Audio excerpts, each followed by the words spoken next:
नमस्कार दोस्तों। तो आज नीट 2026 का जो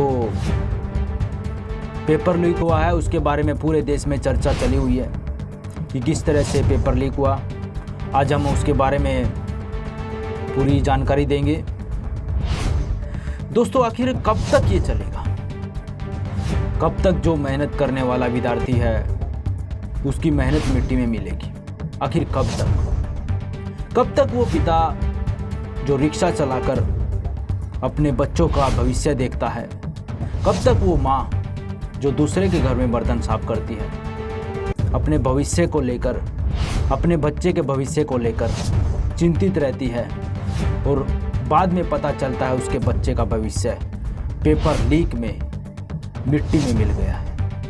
उसकी मेहनत, उसके बच्चे की मेहनत पेपर लीक होने की वजह से मिट्टी में मिल गई है। ये सब सरकार की नाकामी है। आखिर कब तक ये सब चलेगा?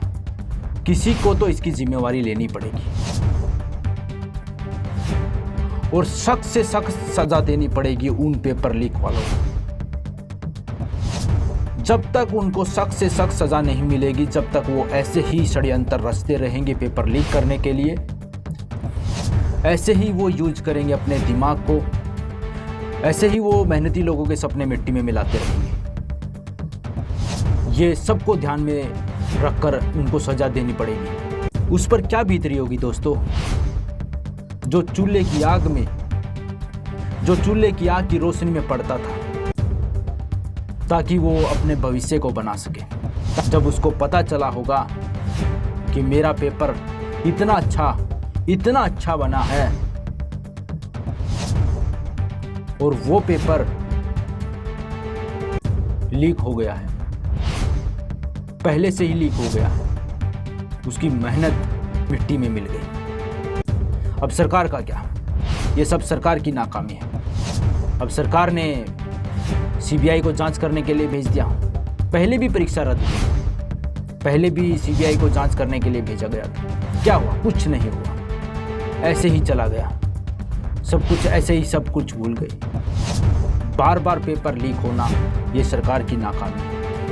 सरकार पर जरूर सवाल उठने चाहिए कि सरकार आखिर क्या कर रही है, उन बच्चों के भविष्य पर क्यों पांव रख रही है सरकार? क्या इसकी पहले जांच नहीं हो सकती थी? क्या परीक्षा सही तरीके से नहीं हो सकती थी? क्या सरकार को इस पर पहले से ध्यान देना जरूरी नहीं था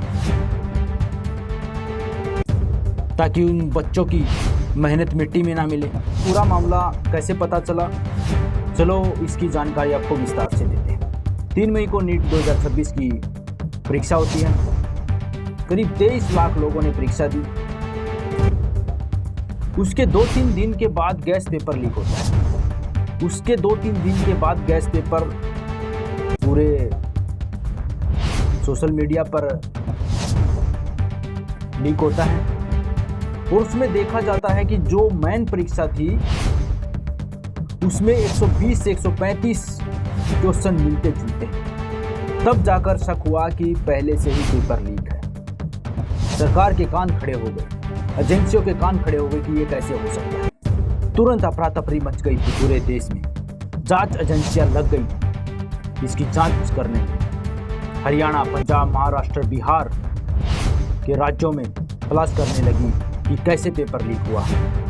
सबसे पहले राजस्थान की पुलिस ने ये जांच किया कि जरूर ये सही है कि पेपर लीक हुआ है। तो यह भी पता चला कि पेपर लीक जब हुआ और जिसको पेपर मिला 10 से 25 लाख रुपए छात्रों से वसूले जाते थे उस पेपर के। 10 से 25 लाख रुपए दोस्तों, 10 से 25 लाख रुपए पढ़ लिख कर नौकरी पाना चाहते थे, उनका क्या? और यह भी पता चला कि अलग अलग जगह पर इनको बुलाया जाता था और सवाल रटवाए जाते थे और ये सब सवाल रटवाए जाते थे ताकि वो परीक्षा में आसानी से पास हो जाए। ये गैंग का कमाल था। पूरा नेटवर्क फैला हुआ था। व्हाट्सएप, टेलीग्राम, इन पर भी काम किया गया। इनके जरिए भी मैसेज पहुंचाया गया पेपर लीक वाला। जांच एजेंसियों ने इसका भी खुलासा किया कि व्हाट्सएप का भी इस्तेमाल किया, टेलीग्राम का भी इस्तेमाल किया है पेपर लीक कराने वाले ने। इसका भी जांच एजेंसियों ने खुलासा किया। दोस्तों ये मामला पूरा सीबीआई को चला गया है। अब सीबीआई इसकी जांच करेगी।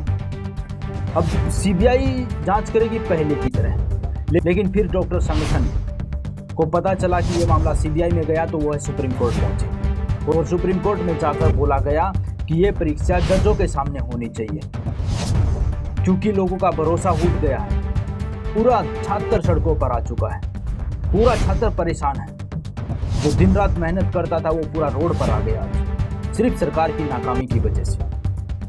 दोस्तों अभी बता दें कि सरकार अभी परीक्षा कराने के संकेत दे रही है और बोल रही है कि अधिकारी की वेबसाइट पर जांच करते रहें और नोटिफिकेशन का भी इंतज़ार करते रहें कि कभी भी आ सकता है और हम दोबारा परीक्षा शुरू करेंगे। दोस्तों यह पेपर लीक की घटना एक नहीं है, बहुत बार हुई है। 2024 में भी ऐसा ही हुआ था, सीबीआई को जांच करने के लिए दिया था लेकिन कुछ नहीं हुआ।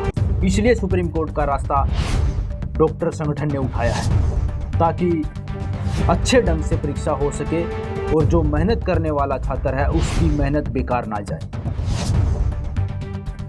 और जो पेपर लीक किया है जिसने भी उसको सख्त से सख्त सजा मिले। दोस्तों कुछ एक्सपर्ट का कहना है कि कोचिंग माफिया, दलाल, भ्रष्ट अधिकारी का नेटवर्क उन मेहनत करने वाले विद्यार्थियों को इसे खराब कर रहा है। दोस्तों अब पूरे देश की नज़र सीबीआई पर टिकी हुई है कि क्या सीबीआई जांच करती है और इसका फैसला क्या आने वाला है और उन पर क्या कार्रवाई होगी जिन्होंने पेपर लीक करवाया है। दोस्तों ये थी हमारी छोटी सी जानकारी। अगर आपको वीडियो अच्छी लगी तो प्लीज़ चैनल को सब्सक्राइब कर लीजिए, लाइक कीजिए और लोगों तक भी शेयर कीजिए। धन्यवाद।